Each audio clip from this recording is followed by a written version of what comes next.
2002. aastal asutatud Oshino Electronics Estonia osaühing põhitegevusala on elektroonikatoodete tootmine ja turustamine.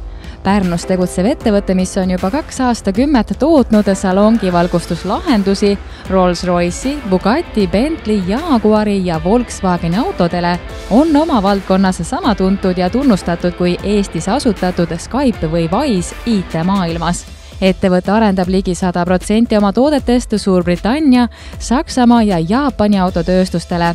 Kuigi Oshino Electronics Estonia on tuntud eelkõige autotööstuse valgustuslahenduste pakkujana, moodustab see praegu vaid 30–40% ettevõtte tootmisportfellist. Lisaks autode sisevalgustuslahendustele toodab ettevõte saunade elektroonikatooteid, bussipiletisüsteeme, pakiroboteid ja elektrilaadijaid.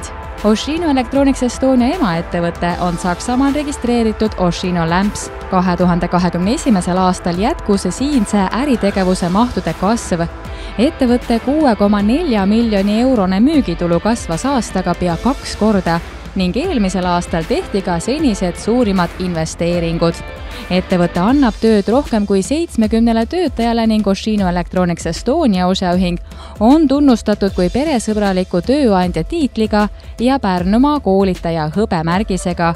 Ettevõttes on levinud mõttelaad, et koolitatud töötaja on motiveeritud töötaja. Oshino Electronics Estonia omab vastutustundliku ettevõtluse indeksi hõbetaset.